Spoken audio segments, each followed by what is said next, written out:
Ya silakan orang awam. Apalagi yang mau dinanggapi tadi pernyataan dari Bang Zuma, silakan. Ya, sebenarnya sih saya mau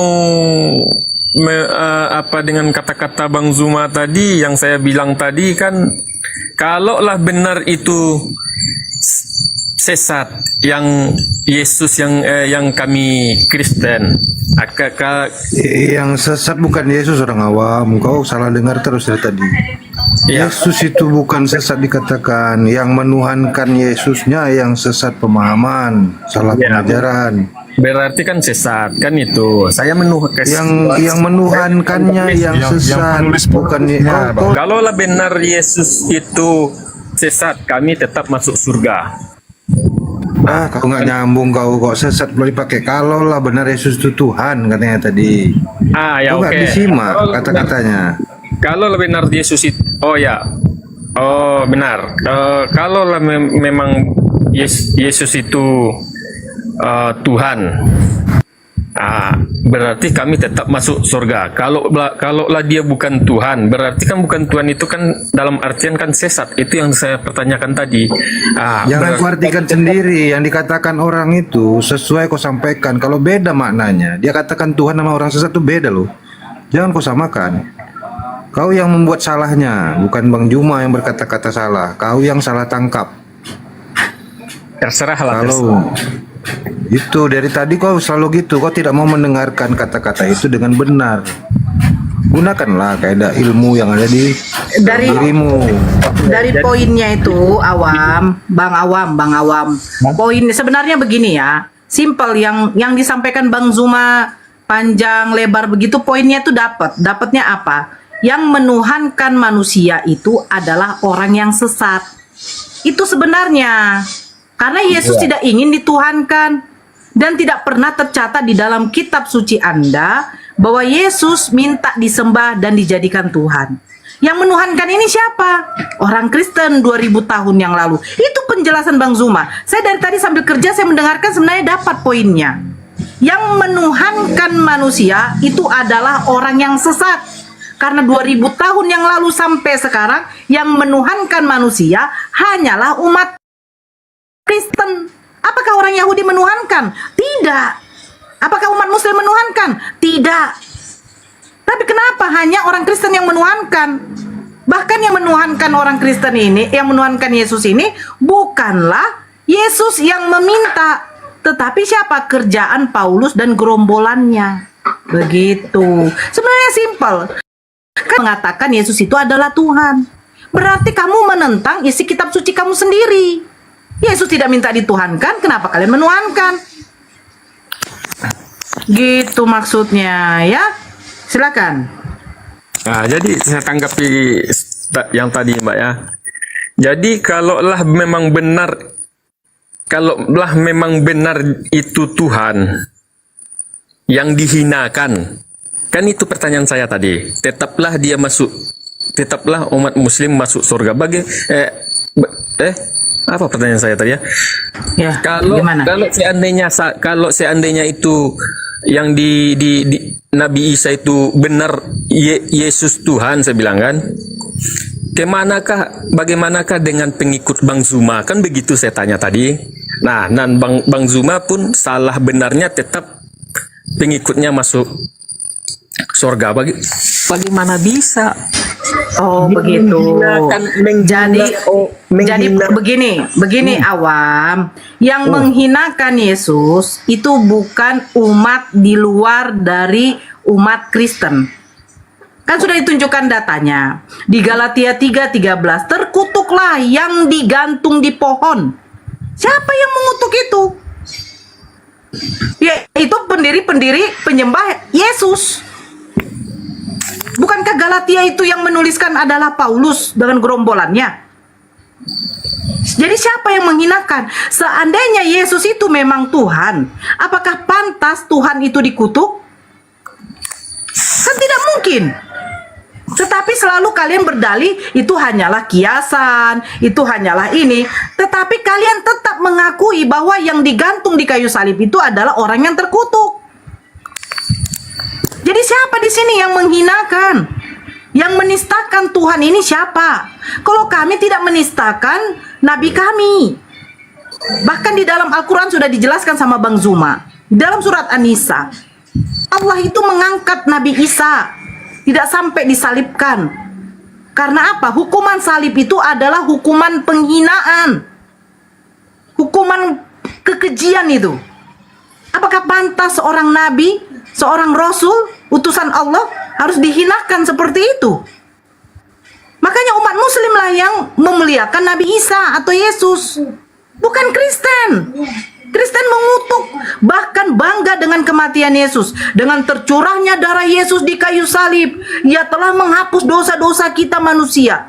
Coba logikanya, Tuhan datang ke dunia hanya untuk dipaku. Itu bagaimana logikanya? Logika dulu lah. Makanya Islam itu memakai logika Bang Awam, bukan mengutamakan keimanan dulu tanpa adanya logika. Pakai akal dulu baru beriman. Gak ada beriman dulu baru berakal. Karena sekalipun kau menyembah pohon, itu tidak masalah. Tetapi apakah pohon bisa disembah? Apakah pohon bisa menjamin kau masuk surga? Tidak. Jadi simple sebenarnya. Kristen, pakailah akal, pakai logika. Karena agama itu harus berdasarkan akal dan logika duluan. Baru kita baru yang kedua itu adalah keimanan. Bagaimana mungkin akal kau nggak kau pakai, kau bisa mengenal Tuhan kamu? Tuhan yang menciptakan alam semesta, tiba-tiba Tuhan bernuzul menjadi manusia, penciptanya membunuh Tuhannya. Kan logika kemana ini? Makanya itu saya tekankan sama Kristen, kalau mau berdiskusi, turunkan, hilangkan dulu keimanan itu. Ayo kita diskusi pakai akal. Nah ini akan ditunjukkan akal kalian sanggup nggak menerima seperti ini. Nah sekarang, kalau sanggup berarti ada gitu loh. Apa? Nah sekarang saya sekarang nanya gimana, ke Mbak Nora ya. Ya silakan. Tadi kan saya udah banyak bertanya sama Bang Zuma, dan satu pertanyaan saya tadi pun ada dengan mempertanyakan di Al-Quran diajarkan nggak untuk menghina keyakinan yang lain. Udah terserah, pokoknya yang menilai orang yang memandang. Udah dijelaskan, Bang. Sudah dijelaskan. Kami nggak perlu menghujat. Kitab kalian menghujat pribadi kalian sendiri gitu, Bang. Kami nggak perlu menghujat, Bang. Bagaimana mungkin saya pribadi yang menuhankan saya sendiri yang menghujat itu nggak logika, Bang, nggak masuk di akal. Dan Mbak Nora, kenapa, Bang? Dikatakan, Bang. Bentar, Bang. Yesus itu Ya, silakan. Yesus itu di Yohanes 3 nomor 16, dia dikasihi sama Tuhan, Bang. Dia dikaruniai sama Tuhan. Tidak direndahkan, bahkan Yesus itu meminta kemuliaan dari Tuhan. Artinya Yesus ini bukan makhluk yang hina di hadapan Bapa. Tuhan mempermuliakan Yesus. Inilah anak yang kukasihi, kepadanya aku berkenan. Itu kata Bapa. Lalu ada data-data ya setelah Yesus terangkat, dikatakan Yesus mati terkutuk di tiang kayu, atau di atas pohon, atau di tiang salib. Apakah itu bukan suatu kehinaan bagi Yesus, Bang? Anda sudah baca belum Galatia 3 nomor 13? Anda sudah baca belum Galatia 3 nomor 11? Yesus itu praktisi hukum Taurat. Jangan kau menyangka aku datang untuk meniadakan hukum Torah. Ya, kata-kata orang awam ini benar, Rik, bahwa tidak masuk akal kalau menghinakan Tuhannya sendiri. Tapi kenapa orang ya, awam? nggak masuk akal. Kau percaya apa yang dikatakan dalam Bible yang menghinakan Tuhanmu itu? Itu nggak masuk akal, memang kau percaya itu. Biblemu yang menghinakan Tuhanmu, Bang. Bagi saya, Bang, begini, Bang. Bagi saya di Bible ataupun di manapun ayat maupun di Al-Quran pun, kalau saya itu yang menghina itu kan sebagian saya nggak yakin, nggak percaya itu tuh. Dibaca lah, dibaca makanya. Beginilah, Makanya aku baca begini Galatia 3, awam. sedikit Nora, satu ayat aja, satu ayat. Di Galatia 3 nomor 11. Apabila kau melaksanakan segala perintah dan hukum-hukum dari yang besar dari sampai yang kecil daripada hukum Taurat, maka Allah tidak membenarkan apa yang kamu lakukan. Bayangkan Bang, Yesus itu di Matius 5 17 sampai 19, dia praktisi hukum Taurat. Dia tunduk kepada hukum Taurat. Berarti dengan kesimpulan Paulus di Galatia 3 nomor 11, Yesus itu tidak dibenarkan oleh Allah karena dia pelaksana hukum Taurat. Coba abang pikir dulu. Ya Abang pikir dulu Bang. berarti yang kesalahan itu yang dari Paulus lah Bang. Saya nggak Ya meyakini. sudah, kalau begitu tinggalkan Bang. Kalau begitu tinggalkan. Yesus itu tunduk kepada hukum Taurat. Tapi dia mengajarkan kepada Bani Israel untuk melepaskan hukum Taurat. Kisah Para Rasul 21 nomor 21. Paulus yang mengajarkan orang Yahudi untuk melepaskan hukum Taurat. Yesus dengan tegas mengatakan, jangan kau menyangka aku datang untuk meniadakan hukum Taurat. Sampai hingga dunia ini lenyap ataupun musnah ataupun kiamat, hukum Taurat itu tidak akan hilang satu iota pun, kata Yesus. Dan barang siapa yang mengajarkan meniadakan hukum Taurat kepada orang-orang, dia akan mendapatkan hukuman yang setimpal dengan apa yang dilakukannya. Tapi barang siapa yang mengajarkan segala hukum Taurat, perintah-perintahnya dari yang besar hingga kecil, maka niscaya dia akan duduk bersama dengan Tuhan di kerajaan surga. Itu kata Yesus. Tapi di Efesus 2 nomor 15, Paulus membatalkan segala perintah yang ada di dalam Taurat. Berbeda nggak Bang? Berbeda nggak Bang? Izin saya Bang, saya bertanya, membatalkan dengan menggenapi menurut Anda sama atau tidak? Izin itu, satu pertanyaan terakhir. Habis itu saya duduk manis. Membatalkan dan menggenapi itu sama atau tidak? Silakan Bang. Kalau membatalkan dengan menggenapi itu ya beda lah Bang. Ya sudah, Yesus datang di Matius 5 nomor 17 tidak meniadakan hukum Taurat, bahkan dia menggenapi segala aturan yang pernah disampaikan nabi-nabi. Paulus membatalkan segala perintah yang ada pada Taurat. Efesus 2 nomor 15. Kalau Anda menjawab pertanyaan saya tadi dengan mantap, ya tinggalkan Bang. Tinggalkan Bang. Kami bukan benci sama Kristen Bang. Kami sayang sama kalian. Ya. Silakan orang yang lain atau yang lain, silakan. Akun dibuat tidak sampai 5 menit. Tolong di follow teman-teman. Silakan dilanjut dulu.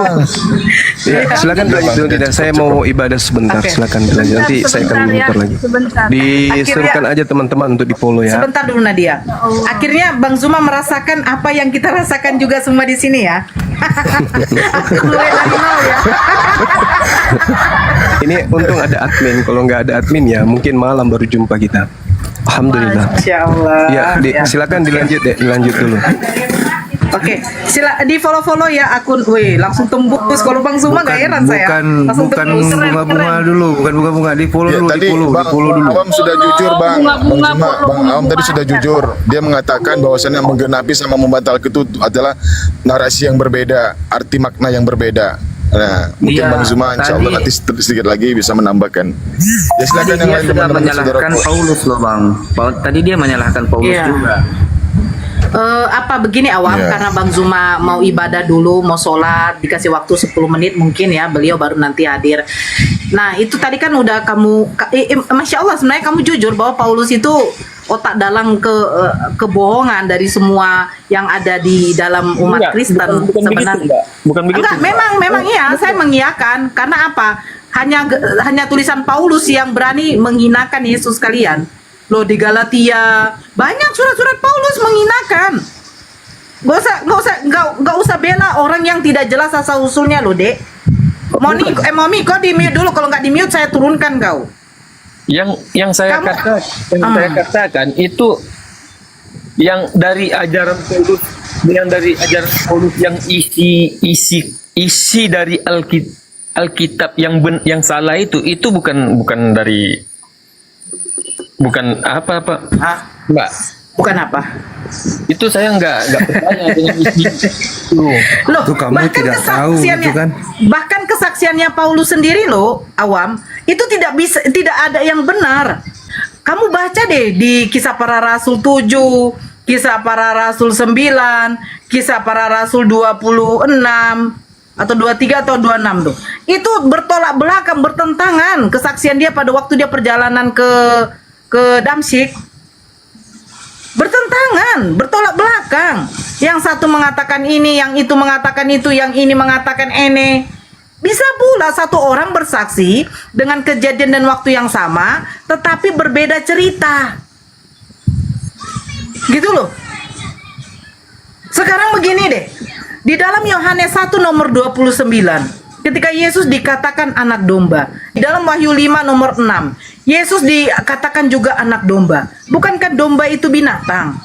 Sanggupkah kalian mengkiaskan orang yang begitu kalian tuhankan, kalian kiaskan kepada binatang? Nah, sekarang di sini yang menghina, yang mengkiaskan Tuhan kepada binatang siapa? Umat mana? Islam apa Kristen?